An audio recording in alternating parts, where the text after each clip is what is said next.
to be done since the year subsequent to that act. Mr. Speaker, sir, before 2016, admission to public universities was determined by their available bed capacity. Due to the limited capacity in our public universities, the cutoff points for admission were increased in successive years, rocking out many eligible students. For example, in the year 2014-2015, 165,000 candidates had C+ and above, against a capacity of only 63,740.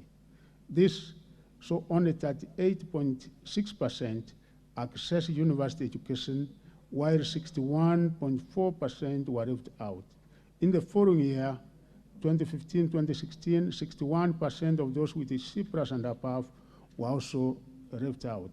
In this regard, placement of private universities was useful in helping to address the capacity constraints in our public universities and increasing access to university education.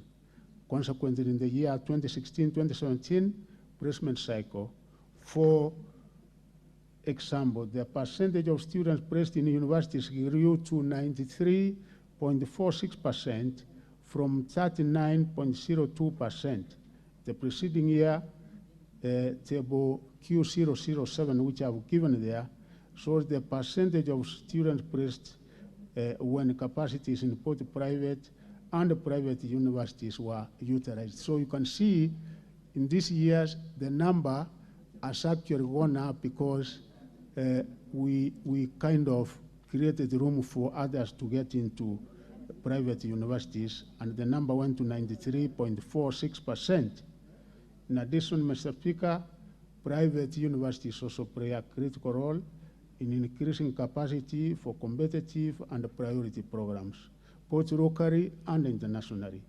For example, the total capacity declared for Bachelor of Nursing in the year 2022 candidature in both private and public universities is 1,520, with 555, which is 36.5%, being in private universities.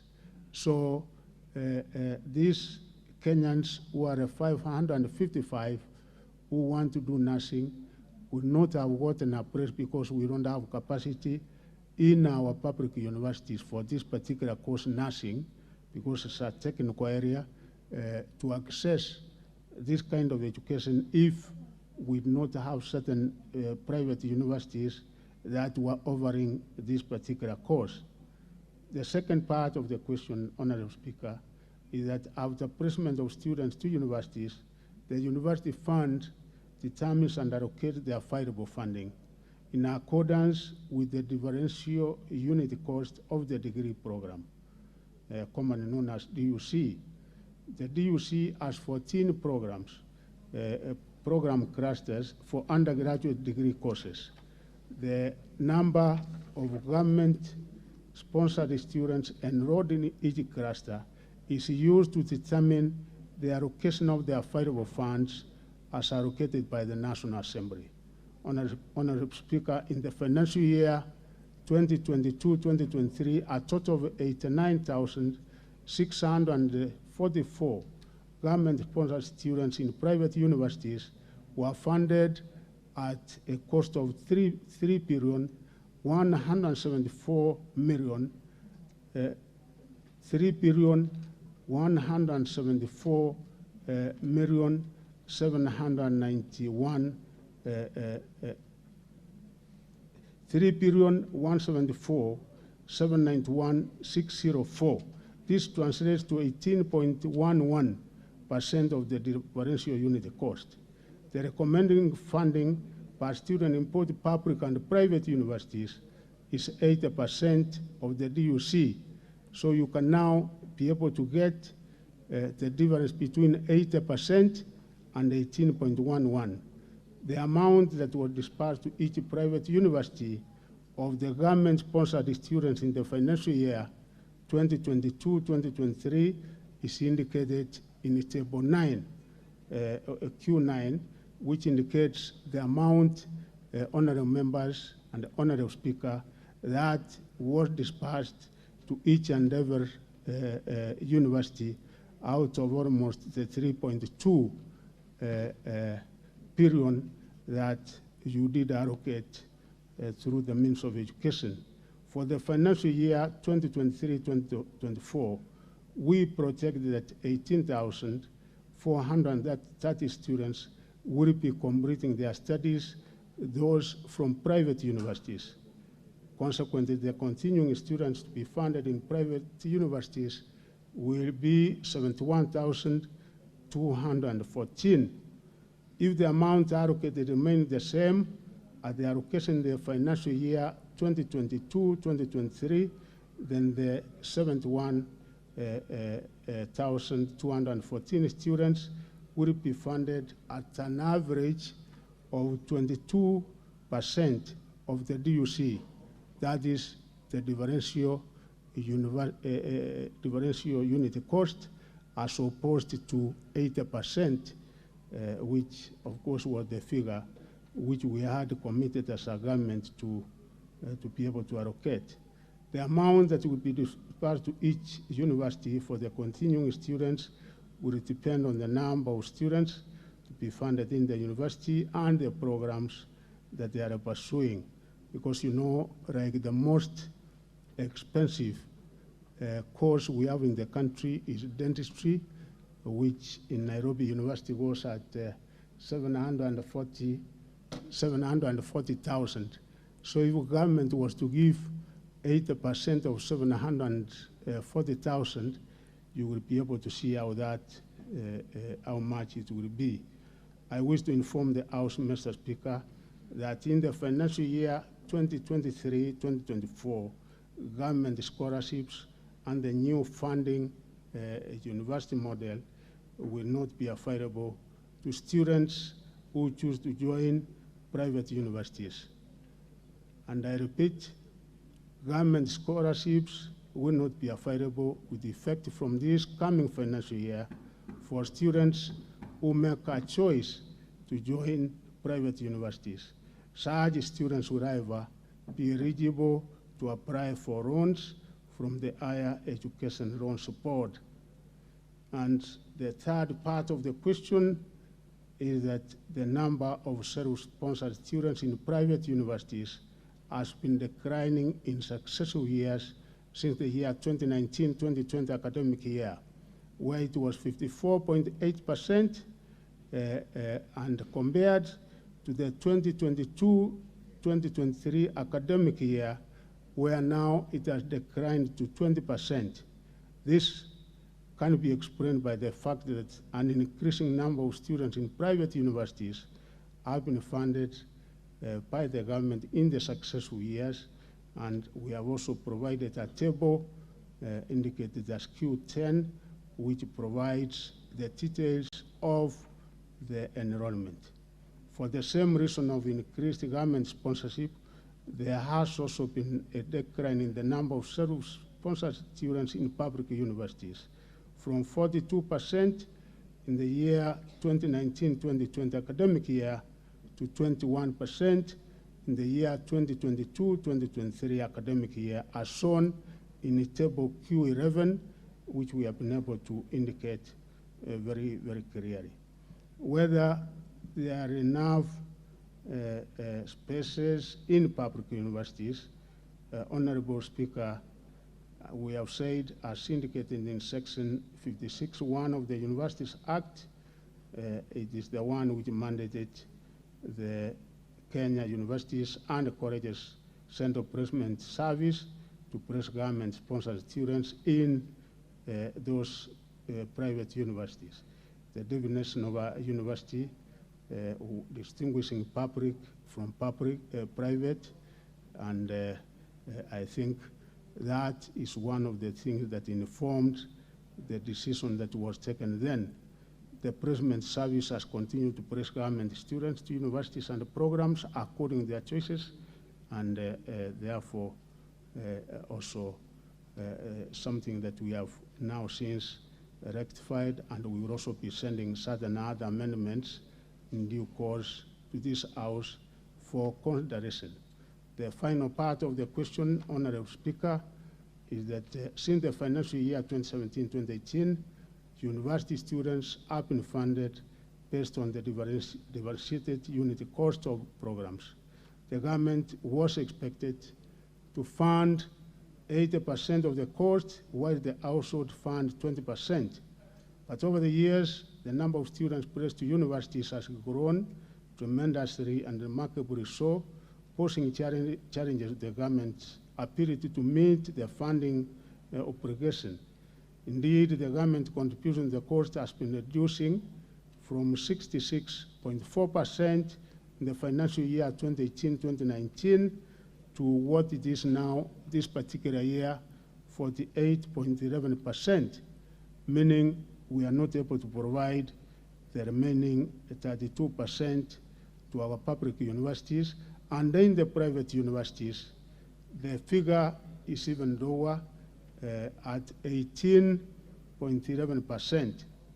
This has led to financial challenges in many of our public universities, and hence that is why we have been able to come up with a new funding system which we consider will be actually manageable, where government scholarships, we will cover an average of 61%, government loan an average of that 5.5%, and also the contribution an average of 3.1%.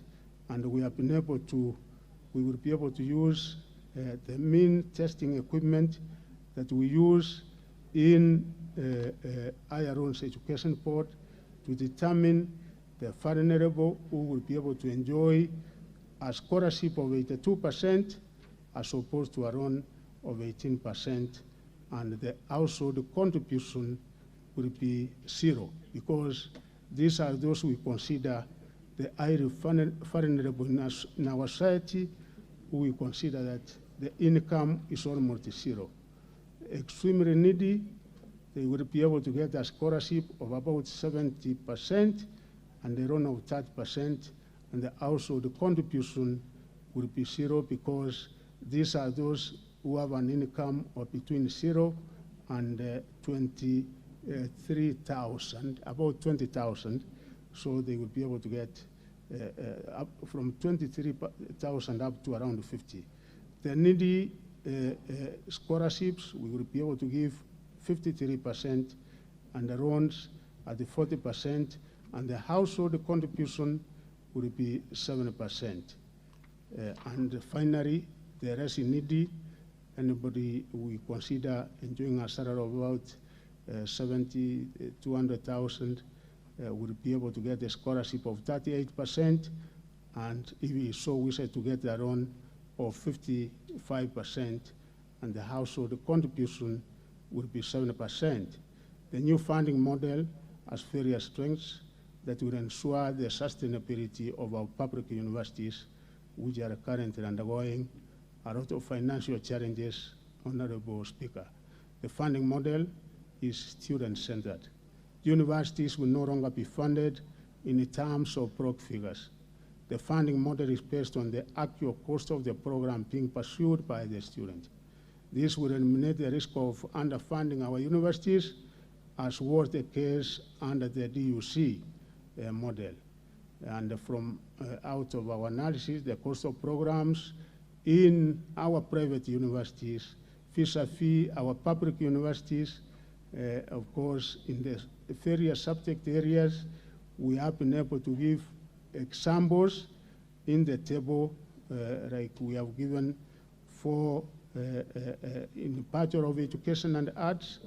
You can see our private universities we have given for our public universities in the table, like KCA University, Management University of Africa, Garissa University, and the Islamic University of Kenya.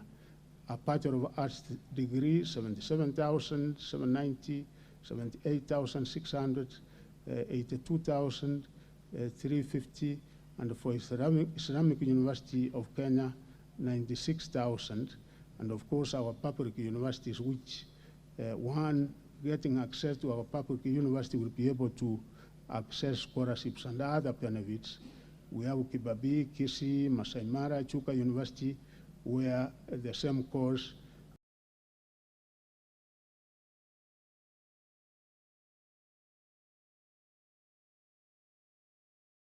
the cost is 122,400. We have given a Bachelor of Medicine and Surgery, comparing the public universities plus the private. We have given a Bachelor of Commerce, and I think I don't have to go through each and every university because we have had a comparative analysis between the private and the public, so that even in the portal of COOPS, we are putting the information so that when a parent is choosing to go private, he knows the consequences of the decision that he's taking.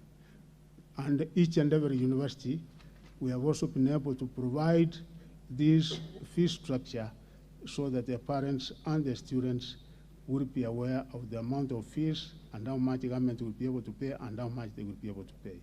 Mr. Speaker, sir, there are various other factors that will help to mitigate against any potential undercutting, and they include the demand for a given university and university programs. Besides, the cost is one such consideration that anyone wanting to join a university takes into consideration. The institutional and the program plan also play a major role. Public universities are therefore expected to position themselves competitively in the market. The placement exercise will prioritize the filling capacities in public universities before any such consideration to private universities, unless one so chooses, because it also depends on the choice of an individual, and as one said, choices have consequences. There is a specialized program sometimes not available, like the one I said of nursing, where we don't have enough capacity, and therefore private universities will also be able to come in handy, particularly in that particular area. On average, Honorable Speaker, the cost of attending private universities will actually be higher than public universities, because students in public universities will receive government scholarships, as I've said. The scholarships will not be available in private universities. A growing demand for scholarships will attract more students and ensure the sustainability of our public universities. The cash flow in public universities under the new model will be better than under the DUC, because the amounts paid for the scholarship and the loans will be higher. The improved cash flow will enhance the quality of running and the training in our universities, because increased funds will facilitate the funding and improvement of the running and teaching resources, making the universities more competitive. Thank you, Honorable Speaker, sir.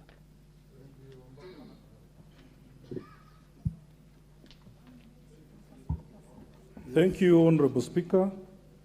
I want to thank the Minister for this comprehensive answer. Mr. Speaker, the Minister speaks of the Act, Universities Act, Section 56(1), which talks of COOPS placing government-sponsored students in universities. There is a problem. That's where the problem is. But I also want to put it to the Minister that this specific law does not compel you to place all the students or any students either in public or private universities. For instance, Mr. Speaker, given the fact that an example of this year, the students you are placing in universities, we have enough capacity in public universities to absorb all the public students. And if you went ahead to do that, there is no law you would have broken, because the Act talks of just a placement of students in universities. So the cartels are moving, and we want to depend on your goodwill. And as a committee, we are coming up with amendments to this particular section of the law to ensure that we continue growing our public universities. Two, Mr. Speaker, the government expects all the students to be aware of the differences between public and private universities, which, I mean, you've not made this, you've not carried out proper awareness. Most of these students don't have information. Some of them in rural areas, when they hear about Strathmore and these private universities, they would think they are very prestigious, and they will not factor in the cost element when they are choosing these universities. Therefore, they are disadvantaged. And they choose some of these universities only to realize later that it was a mistake, and they end up dropping out of university. Mr. Speaker, Mr. Speaker, yes. I want also to note and appreciate the minister that he gave an undertaking to this House through the Committee of PIC, Education and Governance, that unless the parent or the student that are deliberately willing to go to private universities, they are going to first deal with students, they are going to first place students in public universities. And we expect that goodwill to continue, because the cartels are also not sleeping, as I asked Ndindi Nyoro's budget committee not to allocate to this, not to allocate money to private universities unless to those continuing students. Thank you, Honorable Speaker, and thank you, the good minister. And I can ask Mheshimiwa. You have no capacity to ask anybody to ask us. Sorry, Honorable Speaker. Yes. Jacob Mboka. Sorry. Member, Majority Leader. Thank you, Honorable Speaker. Let me also thank the CS for that answer to that question. Honorable Speaker, you know, the question of public universities is very dear to many members of Parliament, because these universities and university colleges traverse almost all our counties and constituencies. And CS, you might be aware that it is indeed true there are cartels that have been running even certain departments within the Ministry of Education, particularly the University Placement Services, COUPS, and university funding. And CS, you will note, you just told us that in the next financial year, you will not be funding any new students. But looking at the estimates that were tabled before this House, whereas in the answer that you have given, a total of 3.174 billion was allocated last year and distributed to universities, private universities. In this year's estimates, 4.174 billion has been set aside for the same funding. I'm just trying to reconcile those figures. If then you're not funding new students, why is the money increasing? The money should be decreasing, and decreasing significantly, because you are funding continuing students, and continuing means students who are in first year, second, and third year, because even those who are in fourth year, in the last financial year, most likely are exiting. Therefore, these budgets should be going down by almost a half, not be increased by 1 billion shillings CS. Two, CS, I want to ask you, if you look at your own list, what you have submitted, and I don't want to mention particular universities, but you can tell who are the drivers of these cartels. And you will see the universities that have gotten the largest amount, some 700 plus million shillings, others 350 plus. They commensurate with the proliferation of their colleges around the country to the detriment of public universities. And you will see instances where public universities and public university colleges have been closed and their premises taken over by private universities. CS, we must be honest with each other, that the cartels that took over the ministry, especially the university funding departments and agencies in your ministry, you must tell us now as a house that now that you came from this house to the executive, you must be ruthless in dealing with these cartels. Because it is true, they have not only misled our children to go to private universities to get half-baked education, but they have also enticed innocent students, as Honorable Wamboka says, from villages who do not know what it will take when they get into those universities, and many of them drop out. But even as they drop out, the money that is allocated to those students continues to be taken to those universities, yet the students dropped out of school.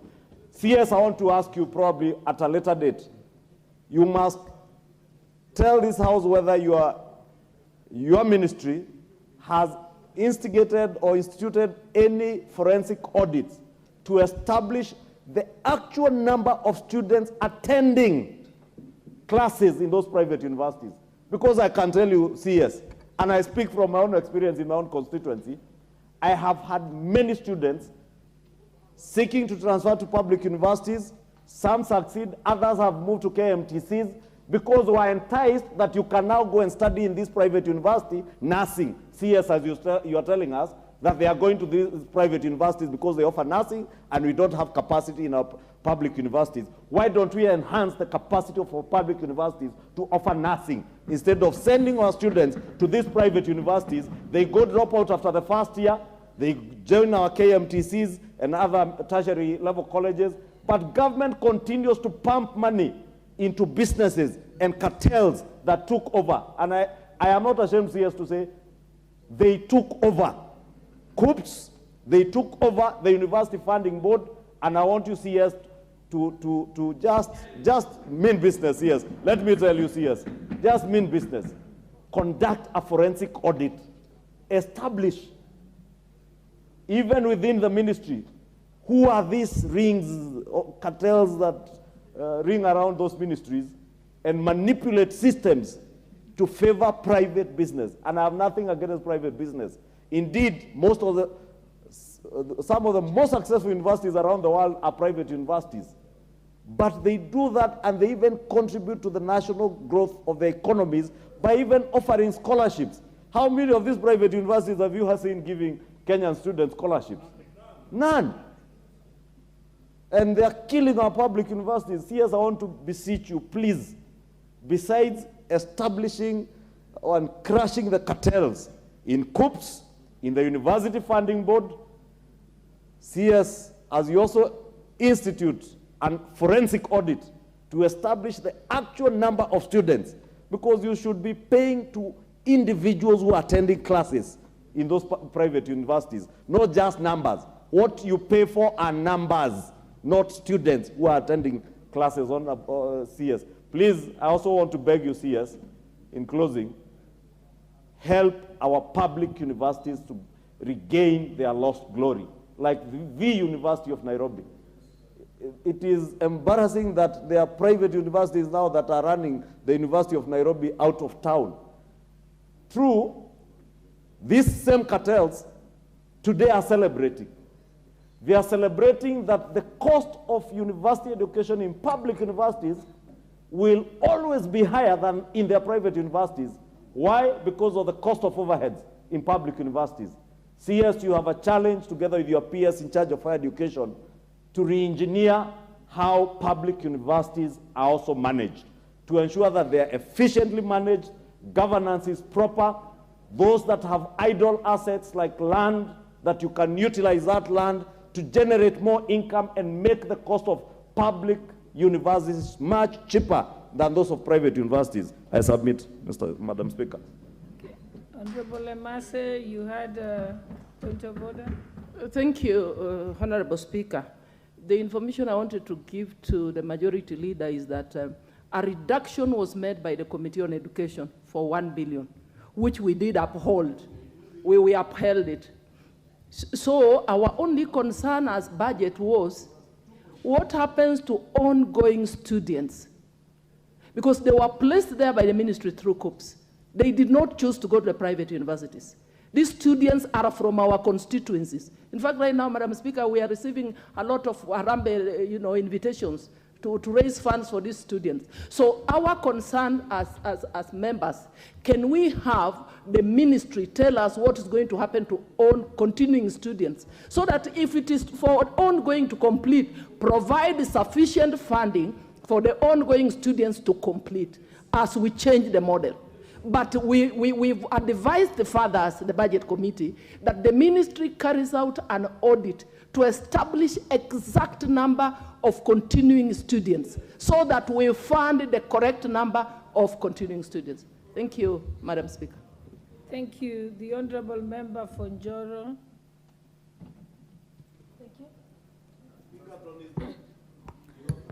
Thank you, Madam Speaker, for giving me this chance to contribute.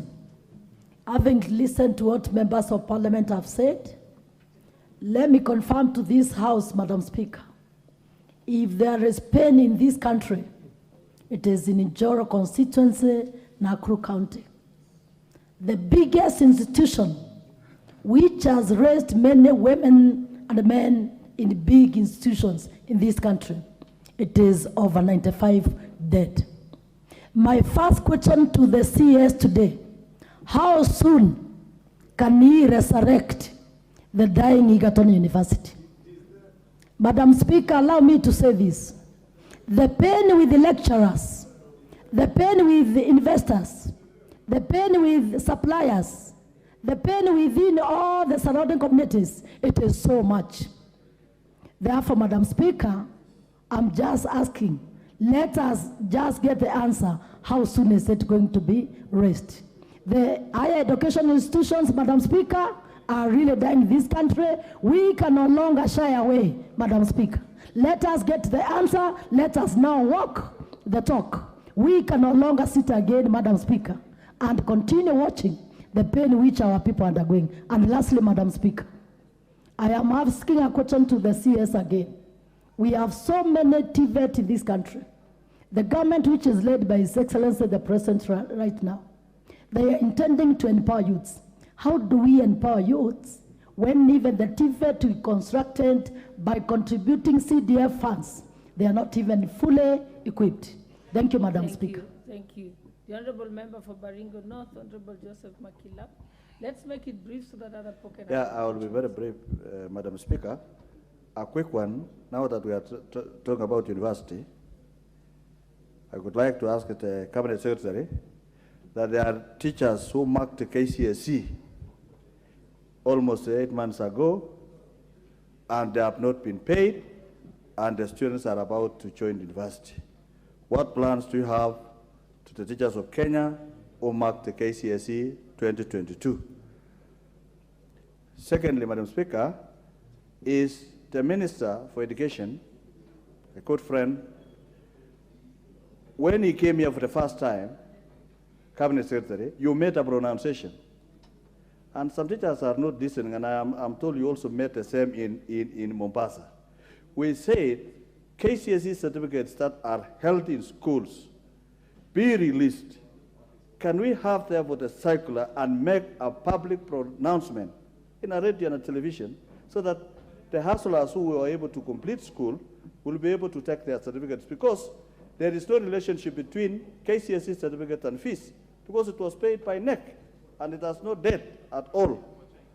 And finally, Madam Speaker, is on the issue of congestion. Madam Speaker, one of the premier schools in Kenya, where I'm a parent, Moi Girls, I beseech you, Waziri, and your peers, to visit Moi Girls. The classrooms were built during colonial time, and therefore there are excess students, and their lab, their computer lab got banned.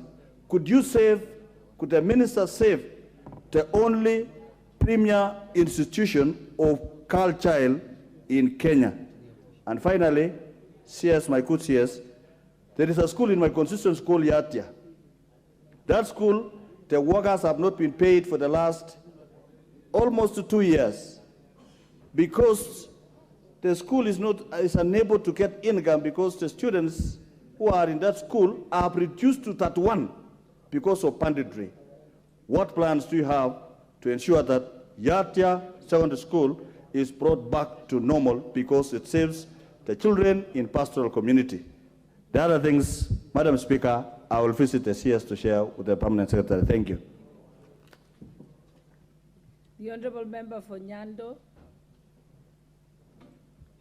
Madam Speaker, I thank you very much for the opportunity, and again thank the CS for coming to join us in the chambers to answer to our concerns. Honorable Speaker, I have got a matter that sits at the core of my heart, and it is a matter that I have pursued times more than number to no end, and I'm very glad that the CS is here today. He can help to fast track or to give a substantive answer today.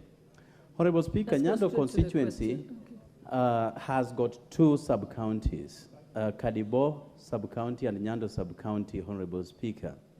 Nyando sits between two constituencies, that is Muhoroni and Nyakach. Honorable Speaker, these two constituencies benefit from hardship allowance. We have had a higher hemorrhage of teachers from Nyando constituency to these two sub-counties, Madam Speaker, or these two constituencies. Madam Speaker, there are certain schools within Nyando, such as Kochieng Primary and Orain, that only have 2 teachers each out of 8 classrooms, with all the many subjects that have to be undertaken by students, Madam Speaker. A multi-agency team visited my constituency, Nyando.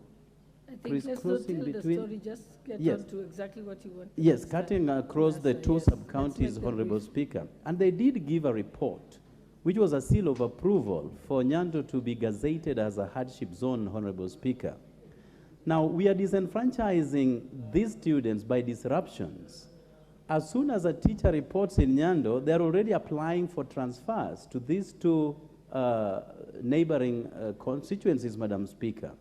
Okay, I would kindly ask, as I finish, Madam Speaker, because in the interest of time, I kindly ask Waziri to get in touch with his counterpart at the public service, Honorable Aisha Jumwa, to kindly have Nyando gazetted as a hardship zone soonest possible, so that we do not disenfranchise lives of children and teachers that work tirelessly within Nyando constituency. And I thank you so much for the opportunity, Madam Speaker.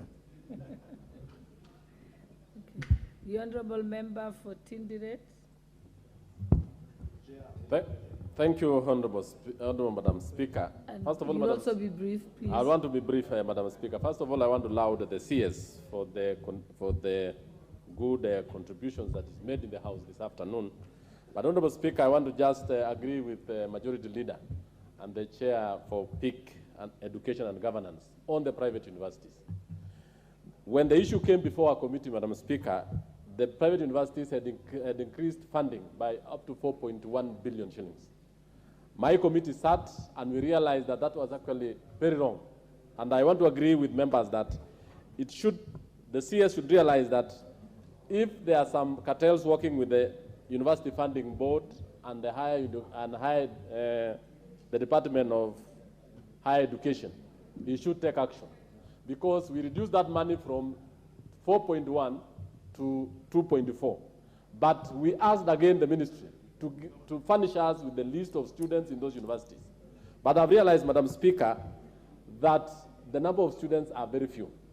In fact, we are even recommending a House amendment where we need to reduce that money further again by 600 million, so that that money can be used for the SNEs, actually the special needs students who are in some schools across the country, who are actually physically challenged, who have mentally issues, and that money can fund them very well. We have incomplete TTIs across the country, and yet some private investors want to take this money. So, Madam Speaker, I want to urge the House that when we bring that amendment, or reducing the figure further from 2.4 billion by 600 million, you support it, so that actually we do it. Thank you so much. Okay. Thank you, Madam Speaker. Thank you. I think Honorable Waziri will give you an opportunity, but I realize that most of them were like on the one question. They were on the same topic, so it will be easy. Thank you very much, Honorable Madam Speaker. I wish to start with private universities. Honorable members have been very categorical on this, and the government is not changing its mind. And I think I even came before the committee and I gave an answer that unless a parent or a student makes a choice to go to a private university, of which the consequences will be that the government will not be able to provide funds to that particular university, as government, as much as possible, we are going to sponsor and support those who are joining our public universities. Two, Honorable Madam Speaker, you are aware that in order to make higher education accessible, and particularly university education, this administration is starting a national open university, and we are starting with 8 programs for the National Open University. I did request the Committee on Education and the Committee on Budget in actual fact where we require a budget, where we require support of this house is on the National Open University, because it will offer programs. You can be able to get your degree, your PhD from the comfort of your house. So we request, even when it comes to this house for approval, that Honorable Madam Speaker, you fast track. And as I've said, if the allocation to our private universities was 4.1, it is the responsibility of this house to revise the figure downwards. Even 2.4, I think, as my chair of education has said, Honorable Madam Speaker, we require to look at that figure critically, because one other thing we are doing, not only for private universities, but even for public universities, Honorable Chairperson, we found that we don't have the proper figures. We don't have proper data. So we are starting something we call information management system, an equivalent of NEMIS that we have in the Directorate of Basic, such that we can be able to monitor the movement of students, may it be in public universities or our private universities, such that we don't give funds to people who are not in those universities. So we are starting that particular system, but in the meantime, we will also be able to carry out a forensic audit so that we are able to establish the exact number of government-sponsored students in our private universities. Concerning TVETs, Honorable Speaker, members here are aware that we have 3 categories. There are 71 of our TVET institutions which are complete, but have not been provided with the necessary required equipment in order for them to be able to undertake their respective mandates. And these ones, the negotiation with China, we are soon getting the equipment, because we have signed the contract for provision of those equipments, and I hope that in 3 months' time, at the maximum, we should be able to get and access those equipments, and they will be given the 71 TVET institutions. The second category is institutions which were undergoing construction, and because of one reason or another, funding was not adequate, and I think we have requested this August House to provide us with the funds so that we can be able to provide those ongoing incomplete TVET institutions, so that we can also be able to complete them and subsequently provide them with the equipment so that they can be able to start. The last category is the 52 TVET institutions, because we have constituencies where we don't have a TVET institution, and I think the amount of allocation you have made is 1 billion this financial year, 2023-2024, and when the funds are provided to us, it means we will be able to do about 20. We cannot be able to do 52 at one go. We do about 20 come first with the kind of requirements we require. We will be able to cater and accommodate those constituencies which come first, and then the others we will be able to cater in the remaining, in the other financial years. Nyando constituency, Honorable Speaker, I have gone around. I was in Omabay County where I did encounter that problem, Nyatike, and I think I also went to a place in Indarawa. The equivalent, the weather conditions, the climatic conditions are equivalent to the neighboring constituency in Laikipia, and those that had come to my attention, because we normally make a recommendation to the Ministry of Interior, and it is the Ministry of Interior with that of Public Service which gives approval. So, Honorable Member for Nyando, if you write to me, then we can be able to make the recommendation to the relevant ministry for approval for the area to be considered as an hardship area. And if there is any such area, you write to us, and then we will be able to take it up with the other relevant ministries. Again, any cartels, I think I cannot be captured by any cartel. A man who is 6 feet tall, and at my age, Honorable Speaker, my desire and my passion and my commitment is to serve this country. So I'm beyond that, and my officers, my PSS are here. They know my stand, and we are not going to entertain anything like that. But again, the other rider, the other thing I want to mention about private universities, I've had a meeting and engagement with all the vice chancellors of private universities, and I said, I'm not about to change the mind. The government has made a stand, and that is what is going to carry the day. But there are 3 private universities which even don't require government funding, and that is Strathmore. Over the years, students going to Strathmore College, government does not send funding. The other such university is Aga Khan University. Government at no time have we sent any single cent to that university, and you can be able to confirm that from the table. The USIU, we also never send a single cent. In actual fact, Strathmore University, the administration was telling me the demand they have of students is even much more higher than they can be able to accommodate.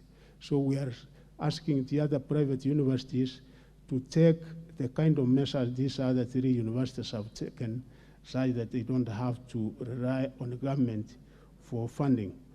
My friend, the Njoro Member of Parliament, Honorable Speaker, because I have the information of any individual university, and such other university that I have a lot of information about is Hawaii Egerton University. We are asking universities that they go for a niche specialization, because Egerton used to be very good in agriculture and livestock, but now it came to a time where our universities are going for anything and everything, doing each and every program. But the program that we have in Egerton, like all other universities, is not on management and governance, but funding. The amount that we give Egerton University in the form of capitation each and every month, Honorable Speaker, is 185 million. The amount that is supposed to be paid in the form of salaries in any given month in Egerton University is 221.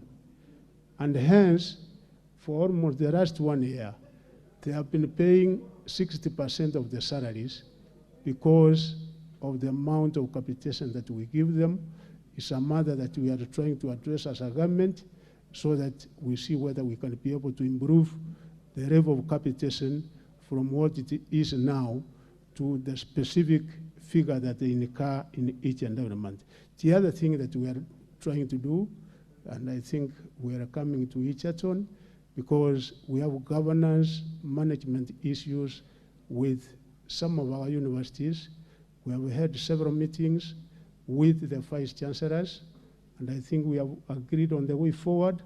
We have had meetings with the chairs, the chairmen, chairpersons of university councils, and even the ones we have chosen ever since we came into this administration. We have undertaken a qualitative process.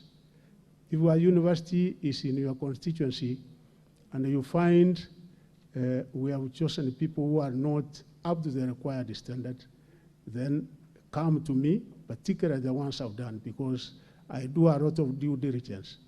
The ones we have chosen in the 11 universities, I think there are men and women who are equal to the task, and they will be able to undertake the mandate of the university and bring our university and also regain the rustic glory of our university.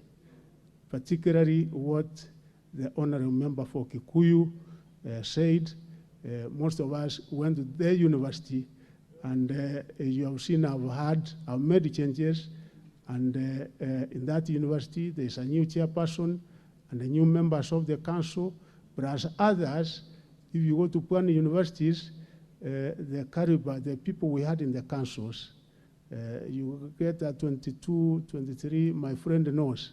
So we have had changes for the better, and I'm sure we will regain our rustic glory. We will be able to have quality education in our universities. Our Kenya National Examination Council, Honorable Speaker, it is this house which is going to assist me as a ministry to allocate the funds, because we have pending bills amounting to over 2 billion now. And I think in a supplementary one, we have made an appeal to this house to allocate the funds, because we want to pay our examiners better. We want to pay our suppliers and our contractors. So kindly, we hope you will be able to consider and allocate us funds.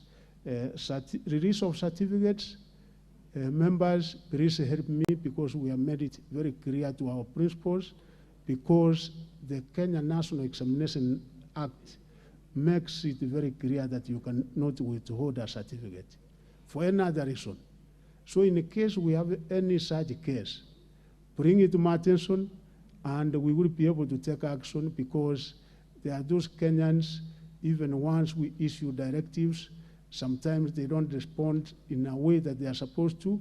So kindly, in case you have any such cases, bring it to my attention or to my peers, and for sure we will be able to take action on the same.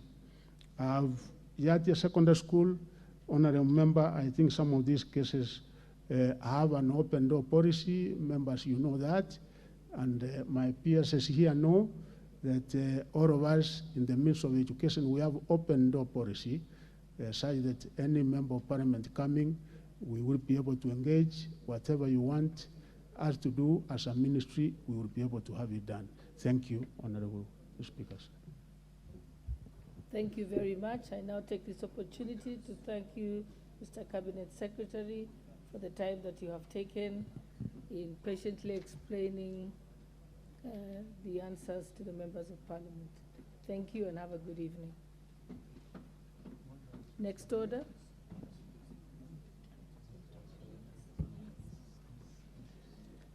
Order number 9, special motion, consideration of nominee for appointment as the governor of the Central Bank of Kenya.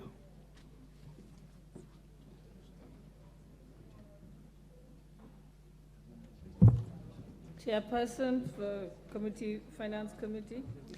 Thank you, Honorable Speaker. I beg to move that, taking into consideration the findings of the Departmental Committee on Finance and National Planning, in its report on the vetting of the nominee for the appointment of the governor of the Central Bank of Kenya, laid on the table of the House on Tuesday, the 6th of June 2023, and pursuant to Section 13(1) of the Central Bank of Kenya Act, Cap 491, and Section 8(1) of the Public Appointments.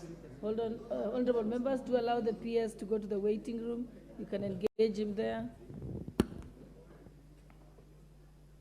And pursuant to Section 13(1) of the Central Bank of Kenya Act, Cap 491, and Section 8(1) of the Public Appointments Parliamentary Approval Act of 2011, that this House approves the appointment of Dr. Kamau Thuge, CBS, as the Governor of the Central Bank of Kenya. Honorable Speaker,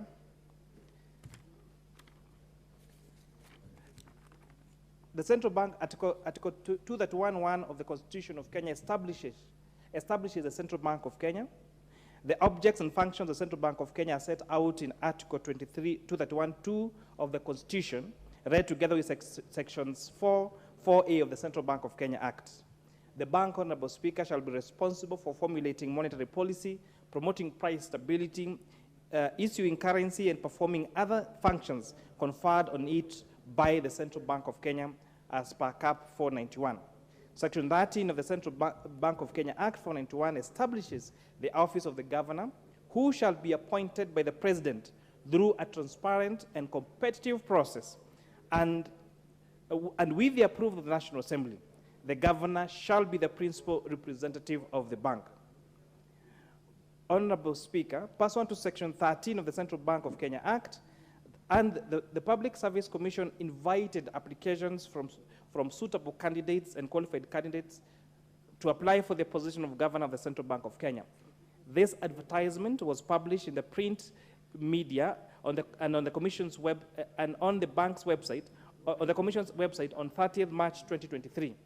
The application period closed on the 19th of April 2023, with a total of 24 persons submitting their applications for consideration. 6 candidates, Honorable Speaker, were shortlisted on the 28th of April 2023, and the names of the shortlisted candidates were published in the print media and the Commission's website on the 3rd of May 2023. The advertisement, including an interview schedule and an invitation to the shortlisted candidates to attend interviews. The Commission conducted the interviews on the 9th of May. The chairperson of the Public Service Commission submitted the names of the candidates in order of merit for consideration of appointment to the position of the Governor of the Central Bank of Kenya. Honorable Speaker, pursuant to Standing Order number 42(1) of the National Assembly Standing Orders, the Speaker of the National Assembly conveyed a message to the House from His Excellency the President of the Republic of Kenya on the nomination of Dr. Kamau Thuge, CBS, for appointment as the Governor of the Central Bank of Kenya. Honorable Speaker, in accordance with the provision of Standing Order 42(3)(c) of the National Assembly, the Speaker referred the message to the Departmental Committee on Finance and National Planning for consideration. Honorable Speaker, the Clerk of the National Assembly placed an advertisement in local dailies on Friday, the 19th of May 2023, notifying and inviting the nominee and the public of the approval hearing on Tuesday, 30th of May 2023, in accordance with Section 6(3) of the Act.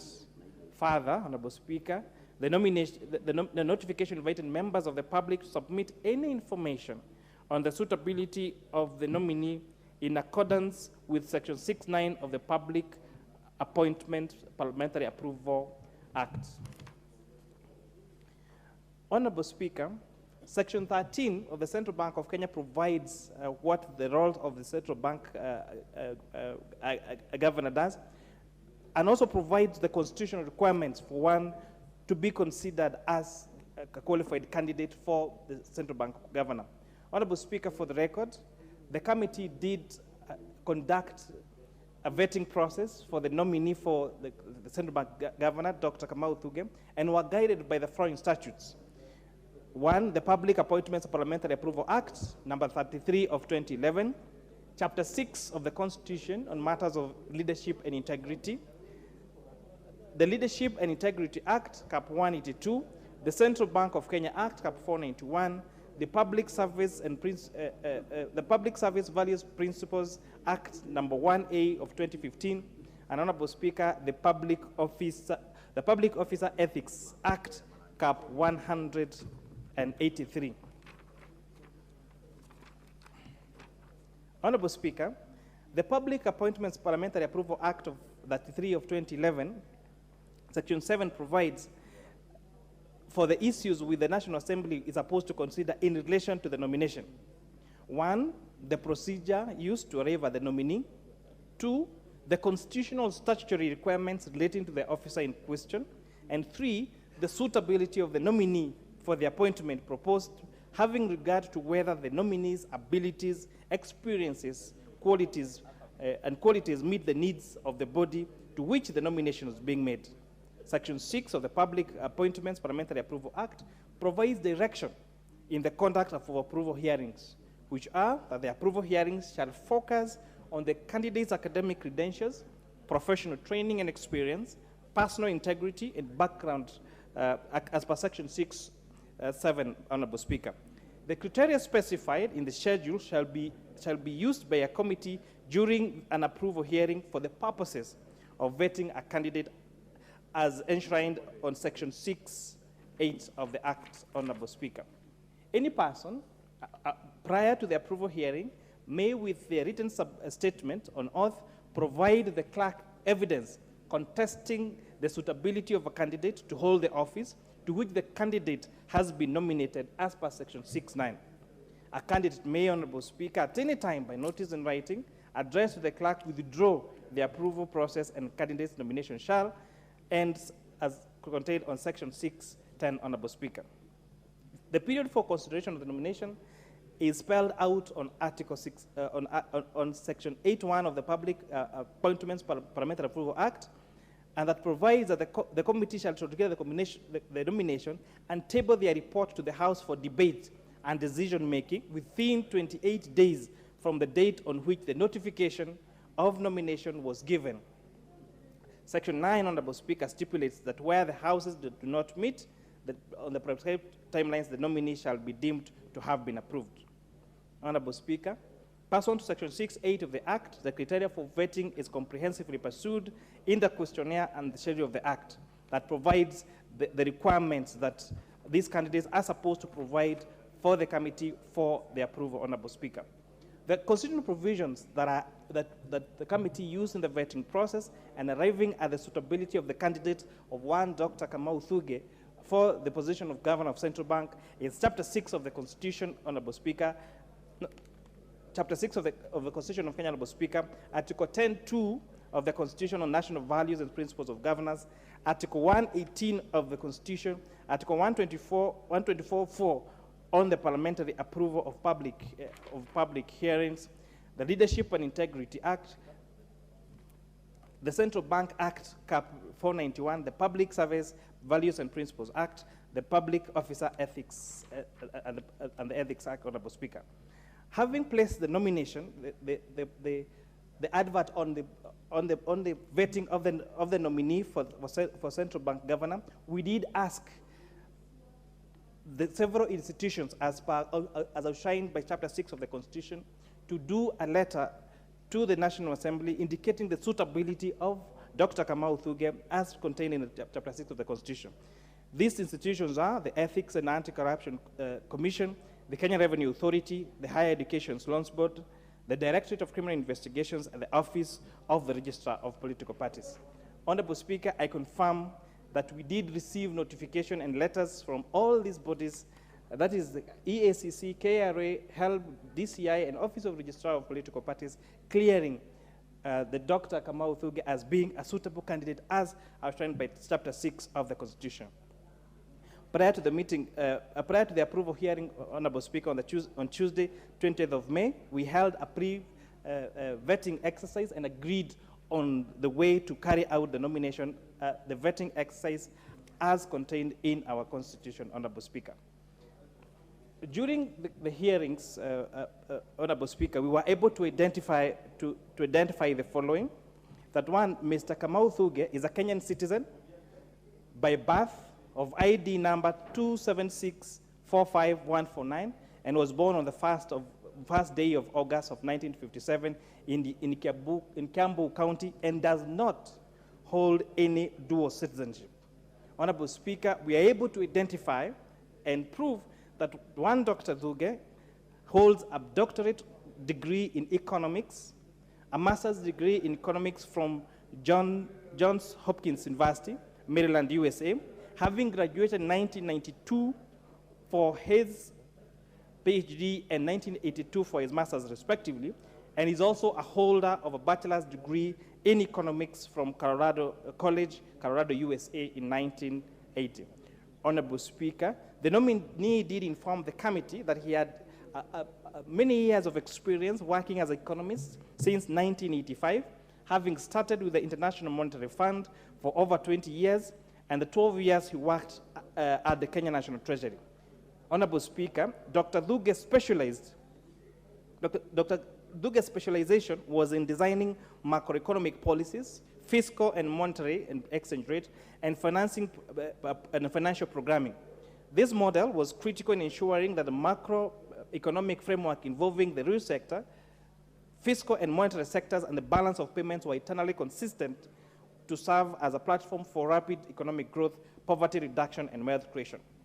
Dr. Duge informed the committee that currently he holds the position of being the senior advisor to the president, head of fiscal and budget affairs, having been appointed in 2022. He served previously as a principal secretary at the National Treasury between 2013 and 2019, as a senior economic advisor to the Ministry of Finance between 2010 and 2013.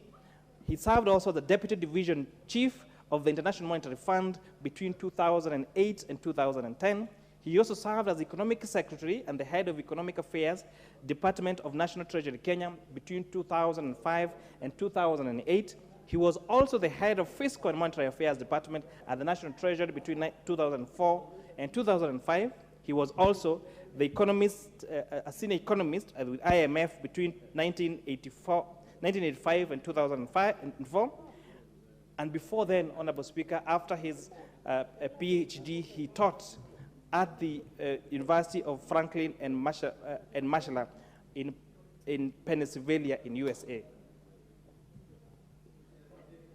Honorable Speaker, the nominee informed the committee that he is an accomplished professional in the areas of macroeconomics, public service, which has given him the requisite skills, knowledge, and competence in the financial service sector, suitable for the position we were vetting him for, that of the governor of the Central Bank of Kenya.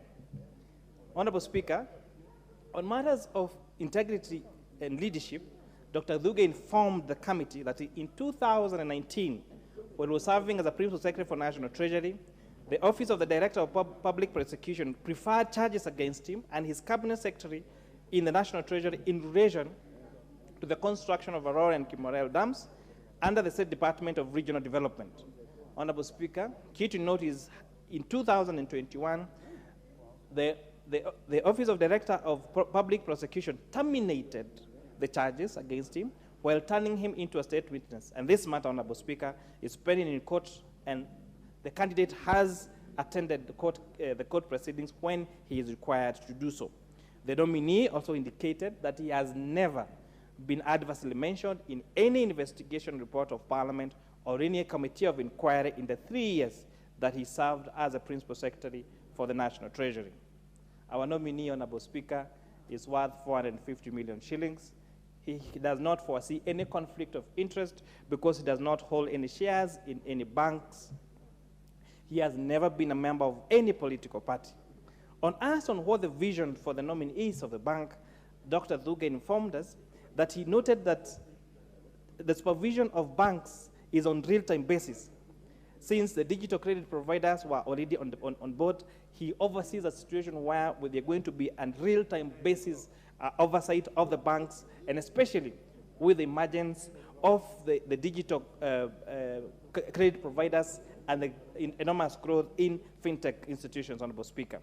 The nominee also informed the committee that if appointed the central bank governor, he would endeavor to deal with key issues and on put task on several areas. For example, on the issue of diaspora remittances and how to stabilize the current exchange rate, where the rate of Kenya shillings has really depreciated against the dollar. The nominee informed the committee that he would advise National Treasury to float a local dollar-denominated bond, where the people, especially in our diaspora, would be notified through the State Department of Diaspora Affairs to subscribe. And this process he oversees would stabilize our Kenya shillings as well as inviting domestic investment. On putting to task on whether the current system of importation of our oil in local currency has used the pressure on the dollar, the nominee did inform us that this model has reduced the demand on the dollar by $500 million, which means, therefore, that were it not for the consideration of changing of our importing our oil from USD to Kenya shillings, then the current depreciation of our Kenya shillings, we are saying, could be way worse. When we asked about the financial services innovations, the nominee noticed and appreciated that there has been an emergence of digital currencies across the world, and this is a concern of the bank, and the bank needs to act in speed to provide the correct regulatory framework, not to just condemn the emergence of these digital currencies like bitcoins and cryptocurrencies. On asked about the stability of the banking sector, where we have had several banks do collapse, the nominee suggested that there needs to look at how to refinance these banks and perhaps possibilities of having a merger within the banking sector to prevent further closure of these particular banks. But he, however, notified the committee that closing a bank should be the last resort, because this leads to mistrust in the sector, to loss of customers' deposits, and loss of jobs for those people in that particular sector. Honorable Speaker, when we put him to task on the high volume of non-performing loans in our banking sector, he did note this is a result of the contraction we have seen in the manufacturing and real estate sector, especially following the post-recovery from COVID-19, Honorable Speaker. But he noticed that the private sector had reduced from also 33% to 24%, and if approved to be the next governor of Central Bank, Dr. Duge promised that he would increase credit to the private sector while making sure that we do not destabilize the economy. We put the nominee to task, Honorable Speaker, on the big debate in the country on the Housing Development Fund levy. And the nominee noted that the proposed housing levy in the finance, as contained in the finance bill proposal for 2023, because that clause 76 would actually lead to the most needed job creation of this particular country, and therefore spur economic growth by providing the required jobs for young people across the country, Honorable Speaker. With those many remarks, Honorable Speaker, I would like to make the following recommendations. That one, the nominee's academic qualification and experience comply with the requirements of Section 6(7) of the Public Appointments Parliamentary Approval Act, number 33 of 2011, and Section 13C1 of the Central Bank of Kenya Act, Cap 491. Honorable Speaker, two, that as stipulated in Article 75(1) of the Constitution, the nominee did not show any conflict of interest. That three, the nominee is not a member of any political party. That the nominee meets the qualification of Chapter 6 of the Constitution, and we therefore recommend that this Honorable House, Honorable Speaker, approves the candidature of one Dr. Kamau Thuge to be the governor of the Central Bank of Kenya. With that, I beg to move, Honorable Speaker. And Honorable Speaker, I ask and Honorable Chair, I ask that our Vice Chair, Honorable Ambassador Benjamin Lagat, to second. Madam Speaker, I want to say that the chair has given the history and the story of Dr. Thuge in details, and I don't wish to belabor the points, Madam Speaker. I only wish to confirm that that is the committee's report, and I second, Madam Speaker.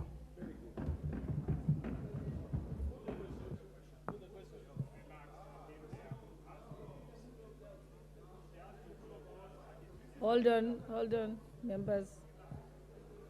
I'll give one person. Where is that list? Okay.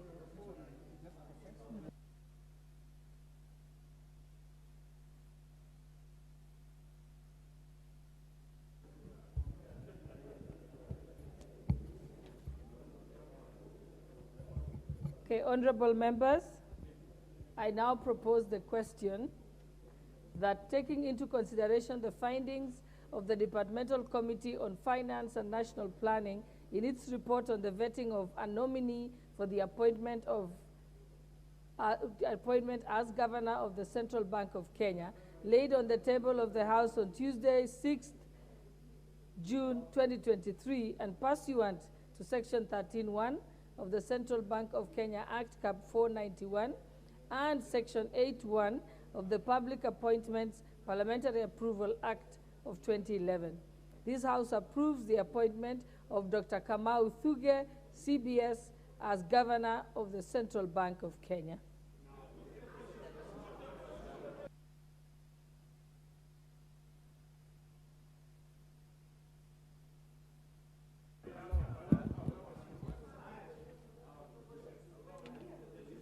I now put the question that taking into consideration the findings of the Departmental Committee on Finance and National Planning in its report on the vetting of a nominee for the appointment as the Governor of the Central Bank of Kenya, laid on the table of the House on Tuesday, 6th June 2023, and pursuant to Section 13(1) of the Central Bank of Kenya Act Cap 491 and Section 8(1) of the Public Appointments Parliamentary Approval Act 2011, this House approves the appointment of Dr. Kamau Thuge, CBS, as the Governor of the Central Bank of Kenya. Will as many as of that opinion say aye? Aye. Will as many as of the contrary opinion say nay? Nay. The ayes have it.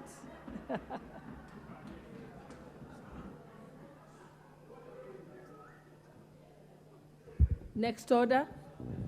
Order number 10, the National Government Constituency Development Fund Amendment Bill, National Assembly Bill number 13 of 2023, first reading.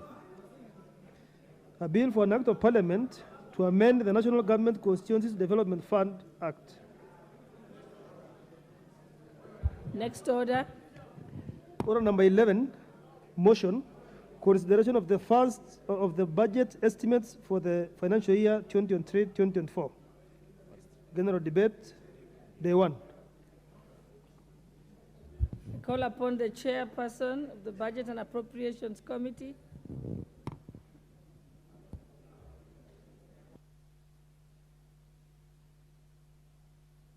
I have put the question.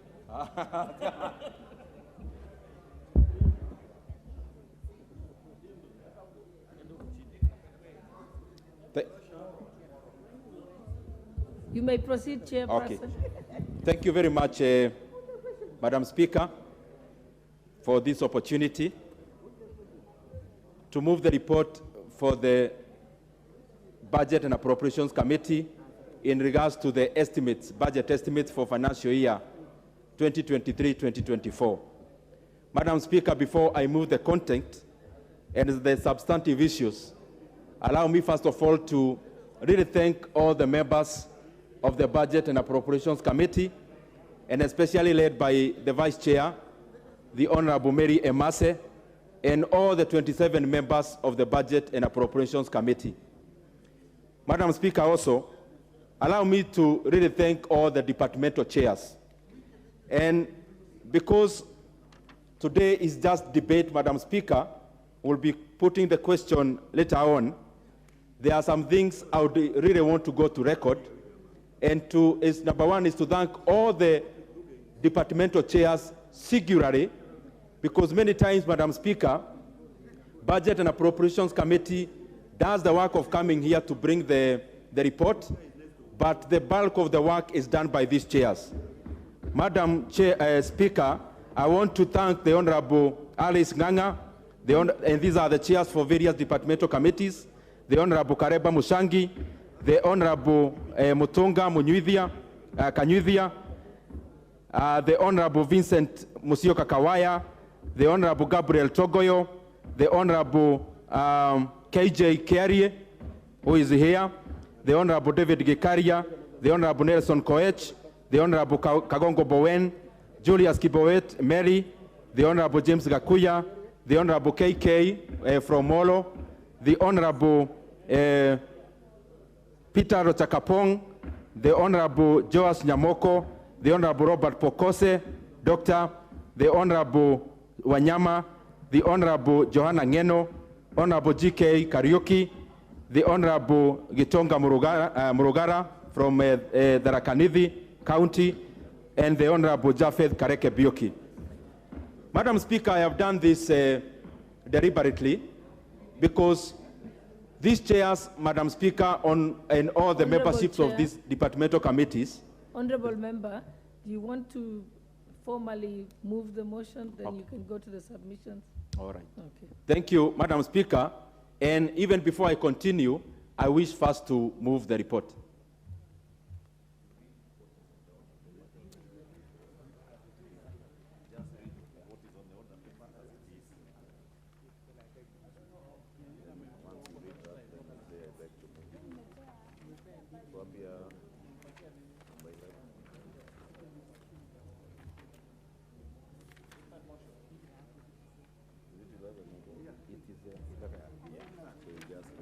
And therefore, even before the debate, having thanked the honorable members, Madam Speaker, I wish first to move that this House adopts the report of the Budget and Appropriations Committee on budget estimates for the national government, the judiciary, and Parliament for the financial year 2023-2024, laid on the table of the House on Tuesday, today, 6th June 2023, and pursuant to the provisions of Article 221 of the Constitution, Section 39 of the Public Finance Management Act 2012, and Standing Order 239, 1, approve the issuance of a sum of Kenya shillings 2,308,410,704,957 from the Consolidated Fund to meet the expenditure during the year ending 30th June 2024 in respect of the votes contained in the first schedule, subject to paragraph 4,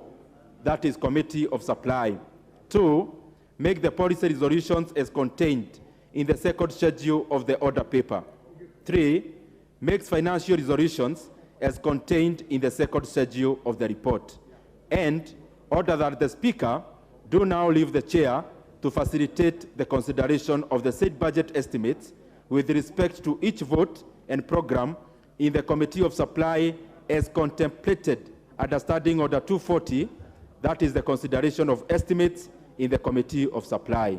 Madam Speaker, I seek to move. You can proceed with the submissions if you have any. Thank you, Madam Chair. Madam Speaker, I took the first chance to congratulate the many men and women who have put a lot of man-hour into the job because it's very important. And Madam Speaker, I wish to also, in the same spirit, thank the team we have in the National Treasury, and especially the CS Professor Jogona Dongo, and the PS Dr. Chris Kipto, and the entire team from the Treasury, because we have been working very coherently with that team. Madam Speaker, also I want to thank our very competent Parliamentary Budget Office, which the team which have been very facilitative in regards to the technical issues insofar as consideration of the estimates is concerned. Madam Speaker, I wish first to lay the background on this process. And Madam Speaker, I do so because it is important for us to move together as a House. Madam Speaker, I, being the chair of the Budget and Appropriations Committee, we work very closely with the Committee of Finance, led by the very able chair, Honorable Kimani Kuria. Madam Speaker, also we work very closely with the chair of Debt and Privatization, Madam Speaker, Honorable Shurie, and the team. And the reason of mentioning these committees, Madam Speaker, is because actually initially this was just one committee. This is the three committees, two of them, that is the finance and debt. Madam Speaker, they have the most difficult job because they are the two teams that have to deal with the supply side of money, the revenue side of the budget. Madam Speaker, Budget and Appropriations Committee then plugs in terms of only the expenditure side. And therefore, I really want to congratulate even the two teams from the Finance and Debt for the great work they have been doing, and especially making our work very easy by making sure that they avail the requisite resources that the Budget and Appropriations Committee needs to appropriate and allocate to several programs. Madam Speaker, I wish now to go to the issues. And as we go to the issues, I want this Honorable House and the members and Kenyans at large to appreciate the circumstances at which we have been making this budget, Madam Speaker, and especially the estimates for financial year 2023-2024. One, Madam Speaker, in the recent past, we've had a very severe drought in this country, Madam Speaker, that has cut off the supply of food, Madam Speaker. Around the same period, because of the same, we have seen, and especially for the last 1-2 years, we have seen an escalation in terms of inflation, Madam Speaker, the figures going down. Whereas at the current situation, it is not as bad as it has been. In the past medium term, Madam Speaker, the case has not been very good. Madam Speaker, also, around the same circumstances, we have been facing global inflation, which is not just affecting our country, Kenya, but affecting majority of the economies of the world. Madam Speaker, also, I wish also to mention one very specific matter that has been very bad to majority of the emerging economies. Madam Speaker, there is a phrase that when the economy of the US coughs, then the other emerging economies, and even the developing economies, they catch a cold. Madam Speaker, out of the interventions that were made by the US government, of especially giving COVID-19 checks, Madam Speaker, to spur the economy, this led to runaway inflation in the US. And for the Fed to contain the same, they have had to raise interest rates for 10 consecutive times, Madam Speaker, to the current level of 5.2% in terms of the Fed rate. Madam Speaker, some would ask, we are reading the Kenyan budget, why are we referencing around the US? Madam Speaker, Kenya is part of the global picture of the economy. And what has happened, Madam Speaker, is that every time the Fed raises interest rates, we have had capital flights from all the economies of the world, and especially hitting even hard the emerging economies. And therefore, Madam Speaker, we have had capital flights from Kenya, from the other emerging economies, from all the economies, Madam Speaker, because majority of the investors who would rather invest in Kenya, and especially in instruments that do not guarantee them fixed income, they have been trooping to the US, where there is no issue about currency exchange, and they could do well with the current rates in the US, and especially insofar as fixed income instruments are concerned. That is the same reason why, Madam Speaker, we have also seen the NSC, the Nairobi Securities Exchange. We have seen stocks going down. This is not just a Kenyan issue. If you go to London Stock Exchange, it is the same. It has been going down, Madam Speaker, and other security exchanges across the world, and especially by investors who are taking their capital to the United